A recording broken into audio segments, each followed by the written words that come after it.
Castlevania. Even though you may not have played any of the video games in this aged classic series, you undoubtedly know of its existence, whether due to the Netflix series or even one of the numerous games throughout its lifetime. I swear, this is like a game based on something pretty damn important in terms of storytelling. Oh yeah. Castlevania first started off as a platformer with an emphasis on combat and quite a bit of exploration at the time for the original Nintendo system, and this has all continued up to the third game on the regular NES, Castlevania 3, Dracula's Curse. These games were received rather well and proved to be a challenge for many players during this time, and even to this day, going back and trying to complete the first one myself proved to be more of a challenge than I expected. Later down the road, Konami wanted to do something different in order to breathe some new life into the franchise, and thus after a few more games into the series on other consoles such as Rondo of Blood, we've arrived at Castlevania Symphony of the Night for the PlayStation 1, released back in 1997. Considered a pioneer in the metroidvania game design, which focuses on a non-linear game progression with a large map and often backtracking. How does this game hold up? Over the past 2 years, I've ventured into the realm of Metroidvania more and more, such as games like Dead Cells and Hollow Knight. Both games amazing in their own right, and after exploring Castlevania Symphony of the Night, it's clear to see why this game helped design the games from years to come. In Symphony of the Night, it kicks right off at the ending of Castlevania Rondo of Blood, after seeing a flashback of dear old daddy Dracula being defeated by the hand of Richter Belmont. Yeah, the guy from Smash Bros. Ultimate. Along with the castle vanishing, Dracula's castle reappears suddenly 4 years later. After waking up from a hell of a power nap, our main character, whose name is Alucard, the son of Dracula, decide to investigate about what is happening on the return of the castle and to put an end along with his father's shit once and for all. Now, our boy Alucard is nothing like his father. Alucard, wanting to protect the humans, adopted some of these traits from his mother. He sees his father as nothing but a villain. The gameplay of Castlevania Symphony of the Night is a 2D side-scrolling action platformer inside of Dracula's castle, and like many castles, it has many rooms, halls, and secrets hidden along for you to traverse through. However, this is where the Metroidvania aspects kicks in. Looking at the main map, it's all over the place.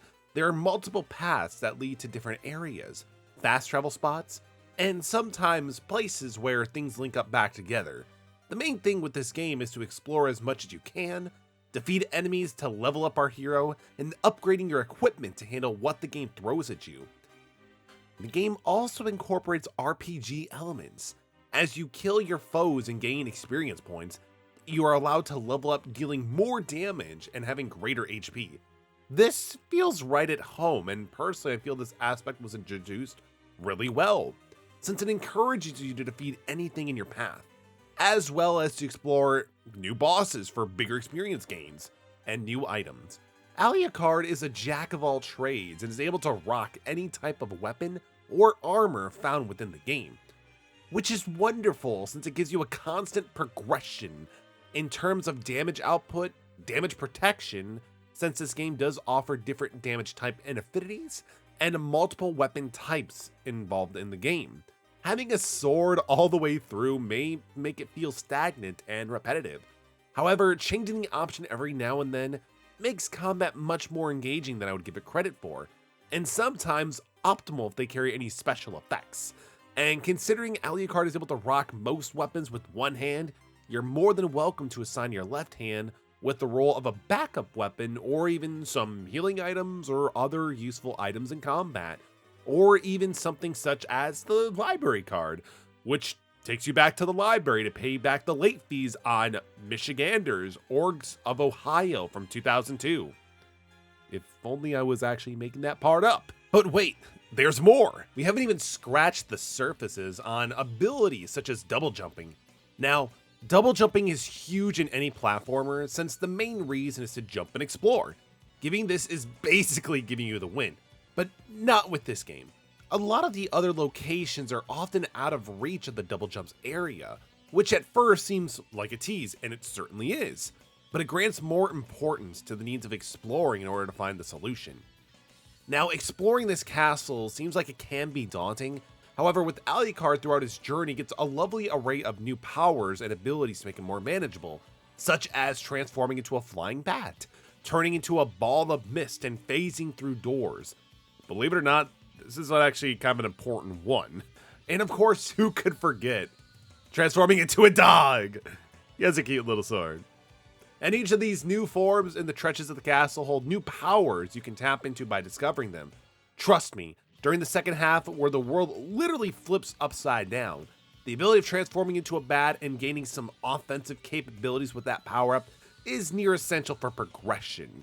And also experience this game in this format, it's honestly pretty interesting because some of the hallways will now lead to different outcomes when the castle becomes inverted. In addition to everything you've just heard in the script thus far, later on in the game throughout, you are able to summon powerful familiars to aid you in combat. These familiars each have their own strengths as to why to use them. However, I've always felt having a giant anime suspending sword following wherever you go to be quite entertaining. Stating Alucard is a run-of-the-mill main character is a bit of an oversight due to just how complex he progresses throughout the adventure. Discovery. That's the general idea to getting the full enjoyment in this game. And also, of course, to get the alternate endings, since this game does contain 4 different endings depending on certain conditions. As you aim to explore the areas you haven't checked out, you'll often come across roadblocks that require some sort of skill or ability you may not currently have. And when you leave and go explore somewhere else and obtain said ability, you have that, oh shit, I remember where I can use this. And it builds excitement for what may come your way. Comparing to games like Hollow Knight to Castlevania, Symphony of the Night isn't nearly as big in scope as Hollow Knight was at first, which I personally feel is probably the best entry for metroidvania games at this time. The design of the game from the visuals is great. Even though it's a 2D 32-bit for the most part, the game still holds up very well. I feel most 32-bits never lose their charm due to how constructed with the sprite art. Come on, look at Super Mario World and look me in the eyes and tell me it's not a beautiful game. You can't.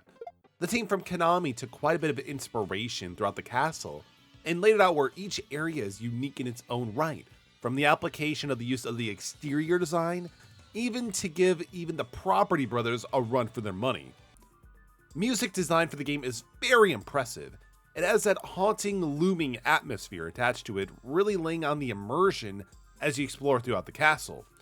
You will hear plenty of Transylvania-inspired sounds, such as the use of choir arrangements, string utilization, and of course, the lovely organ. However, the game itself takes it a step further and also incorporates rock elements into an already wide array of a soundtrack. These tracks I would often find myself just vibing to, and even reminding me of the meat at the time, such as old school anime openings, or even some other games itself.